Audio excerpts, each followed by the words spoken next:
Think of the people you interact with every day. Would you want to spend a day in a canoe with them? Hi, I'm Nathan Mercero, CEO of Planning Alternatives. We're a disruptive brand in the financial planning space with a point of view that true wealth has nothing to do with money. Growing up in a small town in Canada, I experienced examples of families with money and without. It started me on this journey of understanding wealth and the idea that spending a day in a canoe with someone could be one of the best investments you could make. Join me as I sit down with leaders, entrepreneurs, creatives, rule breakers, and friends to discover their perspective of true wealth. And maybe you'll start to shift yours.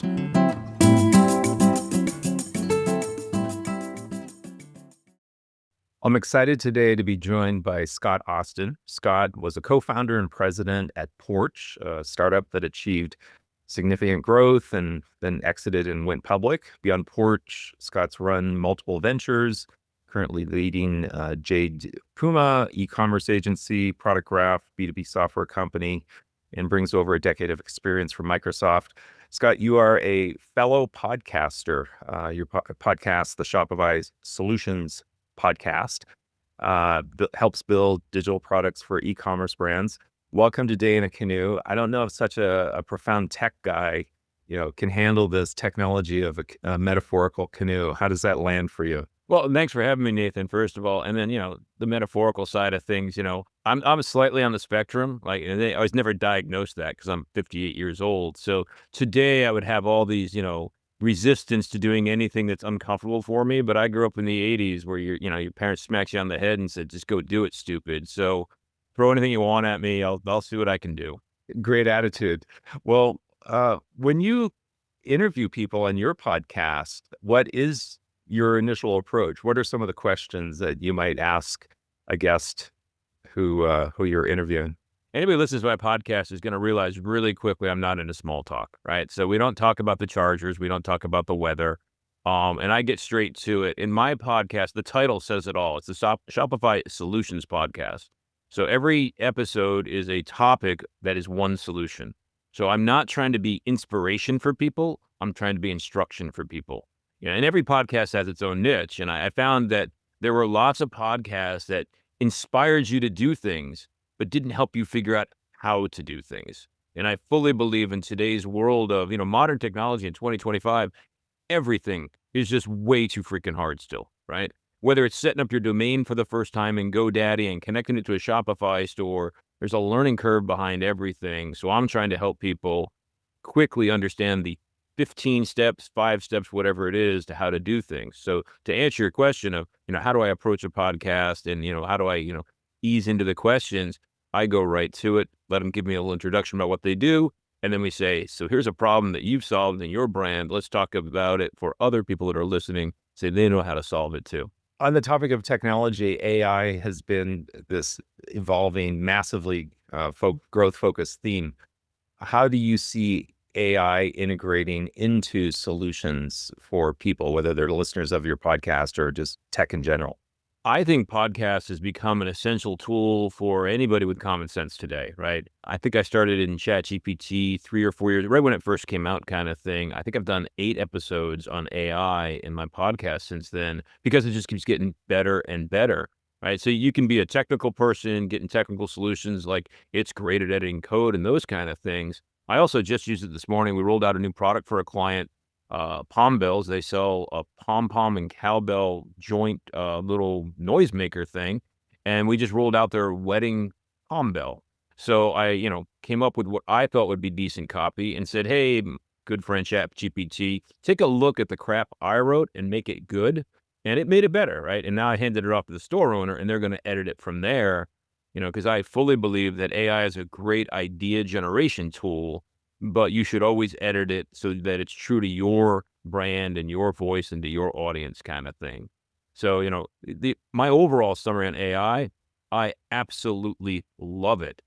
The key thing is people must realize it's misnamed. It is absolutely artificial. It is absolutely which I call information. There is zero intelligence behind it. And if we start with that assumption, we're going to treat it way differently than a lot of people are treating it right now. And so what would be some of the cautionary tales or advice points on how to treat the tool? Well, for me, the biggest one is just, the hallucinations, right? It's just absolutely freaking horrible how badly it'll just lie to you and tell you how wonderful you are all the time.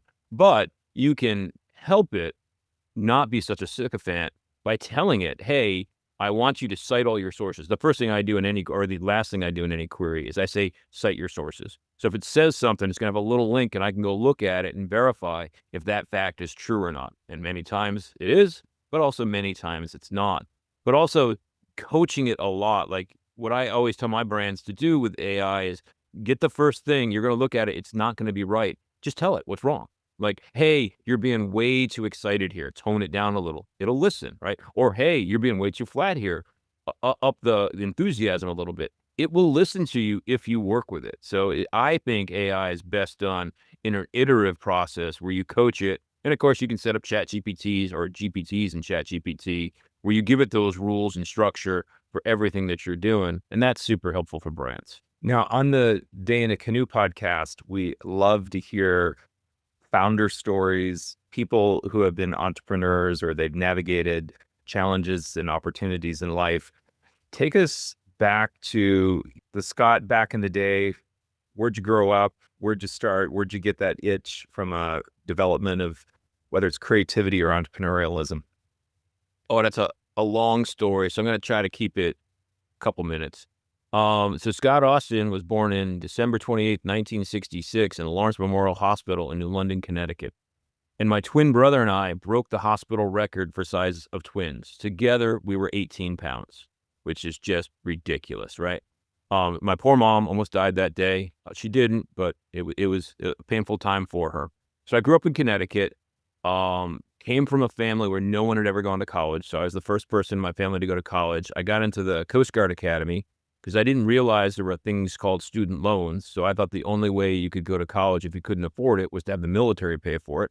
So I applied to all the academies and ended up picking the Coast Guard Academy. Spent 10 years doing that. It was a great learning experience. For me, being, someone from Connecticut, the Coast Guard Academy was actually 4 miles from my house. My grandfather actually worked there. But the cool thing was I met someone from every single one of the 50 states, right? So that started my broadening of, hey, the world is bigger than Connecticut. You meet everybody from different states, and then we all go off after we graduate. And like I went to Hawaii, and then I went to Seattle, and I went to New York, and learned lots of stuff, met lots of new people. And then in New York, I also started meeting people from around the world, right? Because in New York, nobody's a New Yorker. Most people are from outside, and then you end up meeting lots of people from around the country and from around the world. So once again, broadening my horizons, kind of thing. After that, I ended up in Microsoft for 12 years. In that, I started doing business around the world as international teams. I think I did to 35 countries or something like that. So for me, one of the cool paths of my life was always broadening my horizons and understanding the differences in people. I remember actually sitting in a bar one time in 1992 talking to this woman from Australia who was traveling the world, and she thought, people were all different. And I was arguing, oh, people are all the same, right? If I could talk to that same woman today, I would totally agree with her, right? People are different. And I now appreciate that a lot more about people based on, their culture, their upbringing, their values. There's a wide variety of people in the world. And that's something I'm happy to have been exposed to and seen, right? And so just to unpack that point, what are some experiences or stories or people that helped open that door of perspective to say, wow, there's differences here? Well, I'll give you one example. I remember from Microsoft, I was working in MSN at the time, Microsoft Network. People younger than us probably don't even know what MSN is, but it was the Microsoft Network back in the day. And we were thinking about rolling out a subscription product globally called MSN 7, I think, when we first started it. And we were surveying people in every country, trying to understand, would you buy this subscription? How much would you pay for it? And in Japan, nobody said they would buy it. And that's an exaggeration. There were some people that did, but basically Latin Japan. In Mexico, everybody said they would buy it. Once again, a little bit of an exaggeration. But in the end, the exact opposite happened. Nobody in Mexico bought the subscription we rolled out, but everybody in Japan, or more people in Japan, bought it. And, we learned the differences of, people's expectations, what they'll say, and then what they do, and just how one, culture is more optimistic in aspiration, but completely pessimistic in execution, and the opposite for another culture. So that's one of many, many examples of understanding the nuances and differences between peoples and culture. In that example, what was the driver of the why to purchase in Japan or the driver of no not to purchase in Mexico? Well, we think it was a little bit of a balance, of course, between price sensitivity and the feature set, right? And the features we were rolling out were like parental control, secure browsing on the internet, things which are still needed in today's world. And even though we were doing that literally 20 some years ago, but then we also, Japan is a much more affluent country than Mexico. And in Japan, you can roll out most subscriptions for 300 yen per month, which is about $3, and they'll buy it pretty quickly and easily. But Mexico was much more cash and carry market. They weren't into credit cards. They weren't into subscriptions.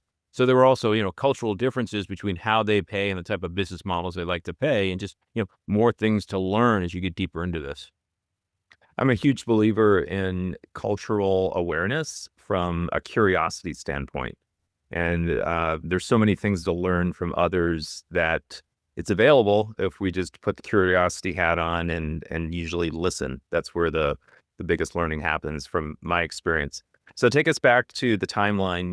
You're in Microsoft 12 years. Like, where are we on the Scott Austin timeline now? So after Microsoft, I left Microsoft because I lived in San Diego for 6 months in 1998, and then I went to Microsoft. A friend of mine got me a job at Microsoft, and I was like, I can't turn this down, even though I just moved to my dream location, San Diego. Every day I went to Seattle, I knew I was going to come back to San Diego. But then, a couple things happened. One is Qualcomm blew up in San Diego, and the real estate market went through the roof. So I thought I'd be gone for 2 years, come back with enough money to put down on a house. That didn't happen because, the Qualcomm, back in 99, as Qualcomm stock went up, so did the San Diego real estate market rapidly. So every day I made more money at Microsoft. It wasn't enough to live in San Diego, which is a fun thing. And then I actually ended up having a great time at Microsoft, doing fabulous jobs. But after 12 years, I was like, I just got to get back to San Diego. I need sunshine. I cannot stand. For those who haven't been to Seattle, you probably think it rains. It doesn't rain in Seattle. It threatens to rain in Seattle. 9 months of the year, it's gray and just a little bit of spittle in the air, just enough that you don't see the sunshine. And it was annoying. So I finally came back to San Diego, and that's where I ended up at my first startup. I was at ActiveX when they went public, and then started my own entrepreneurial, start my own companies and did three or four of them now kind of thing, which, I never thought I would have done. It was one of those, I remember in my 20s, I was quitting a job, and my boss was like, why don't you start your own company? We'll be your first client, and you can work in our offices. Like, totally gave me, a gift from the heavens. And I was A, stupid, and B, knew my strengths and weaknesses and said, no, I don't want to run my own business. And it took me over 20 years before I actually did run my own business, because of all the things that I went through and learned and grew and all that kind of stuff. I realized I was ready to do that. And I kind of needed to do that. And along the way, who was a contributor that stands out in your journey? Because you said you started, hey, I didn't believe I could do this or envision I could do this. Now I'm doing it. Who helped you along the way? Or what moments did you learn along the way that stood out, that became catalyst for continuing that journey? Yeah, between the Coast Guard and Microsoft, I worked in IT for a bunch of small companies. And so I'm the tech guy, right? And some of these companies did real estate, some were law firms, some were accounting firms. They did a whole series of them in a couple of years' time. And what I realized is like, and I'm going to sound like an ass here, well, because I am an ass, right? So I'm watching these people and going, you guys aren't making the best decisions, right? But I'm just the tech guy. I'm the back end guy. They don't want to listen to my business advice, right? So, I'm like, oh, I could do that better. They could, but, I didn't. So I went to Microsoft, and my first job there was building their tier 1 operations center for their internet services for MSN. They'd never had one before. It was a totally fun job, but it is the most reactive job at Microsoft. We're doing a tier 1, 24/7, 365 data center operations control room, right? And we just have to respond to everything that breaks. So I started at the most reactive job there was. And after that, every job I took at Microsoft, I had 8 different ones over 12 years.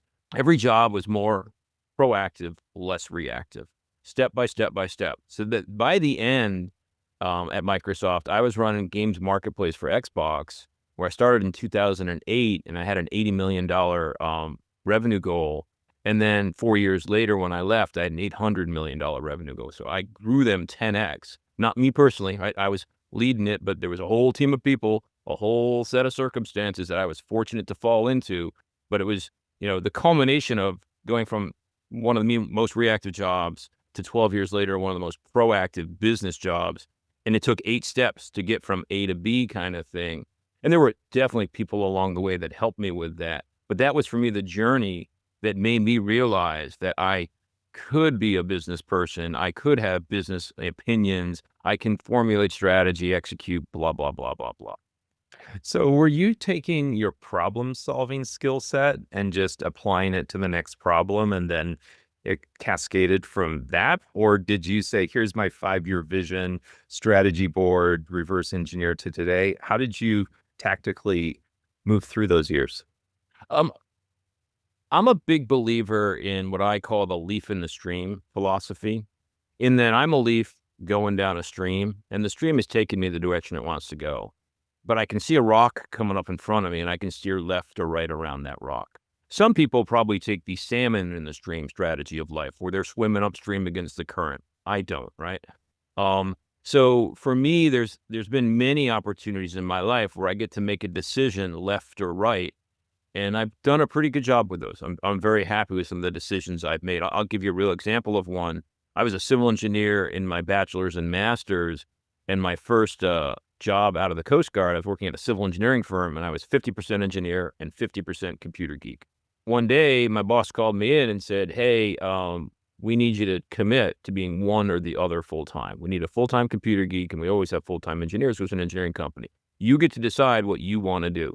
And it took me a good 1.4 seconds to say, computer geek, thank you very much. And, but that decision changed the course of the rest of my life. But, and I've had many of those. So I like, I see opportunities, and sometimes I make them happen for myself. Like there are 2 jobs at least at Microsoft that I can think of where I created that job for myself by writing a white paper and talking to people and lobbying for what I thought was the right thing. And there were other times where, I just was in the middle of a reorg and ended up doing something completely different than I thought I was going to do. And that was also pretty cool. We have a belief that true wealth is available for people, has nothing to do with money. We've actually defined 6 currencies. You strike me, and one of the currencies is possibility. You strike me as someone who's really focused on possibility. Another currency is creativity. But I also see in the notes that you coach a youth roller derby group, which is just about physical well-being and building community. What's true wealth mean to you at this life stage? Like, what is it that you value most and see as the energy source for you? I'm a big fan of contentedness, if that's a word, or happiness, right? For me, I remember being a child, my mom, was a very cheap person. We didn't have a lot of money, and she cut all sorts of corners to make it work for a family of 5, right? And like on our street, everybody thought we were the richest people on the block. We were probably the poorest, right? Because my mom did such a good job. We always joke she'd never buy anything unless there was a double coupon on sale and a rebate. And that was almost literally true, right? But for me, I didn't like that, right? And I felt embarrassed by it. And one of my life motivators was I always wanted enough money to not have to worry about money. I am not rolling in dough, but I don't worry about paying the mortgage or paying the electric bill. If my electric bill goes up, I don't think about it, right? I have enough money that I don't worry about those things. For me, from a financial side, that was a goal I came up with when I was like 8 years old. I want to make enough money that I don't have to worry about money. And after that, then you start to get to focus on other things, right? You got your Maslow's hierarchy of needs. Well, for me, that get the money one out of the way was a good one. Like I wanted to go to college so that I can get a better paying job and end up doing things, working at bigger companies and, start my own businesses so I could do those kind of things. And at this stage, what is most fulfilling to you now? For me, I'm super proud I'm a single man. I've been divorced for 20 years now, I guess. I'm super proud as a 58-year-old single man, my friends, right? I don't have a lot of friends. I can count them on my hands, but I have some really good friends that I could call up in a moment's notice and they'd do anything for me, and the same thing would happen back. And I see, in today's, society where loneliness is a big problem, I'm super happy and proud of, for me, I actually have a really good set of friends, and I really enjoy that, and it brings me so much happiness. Connectivity to one another is such a valuable asset, and it's not about quantity, it's about quality and the depth of those relationships. And we encourage people to explore that and just look in their circle at the friend group that's available. And that's part of the journey to true wealth. Scott, really appreciate your time. Fascinating story. You're a great storyteller. So I'm so glad our paths crossed, and hope to stay in touch in the future. Thanks a lot, Nathan. It was a pleasure to talk to you. Thanks for listening. If you enjoyed the show, please leave a review. To discover what wealth means to you, please take our assessment at planningalt.com.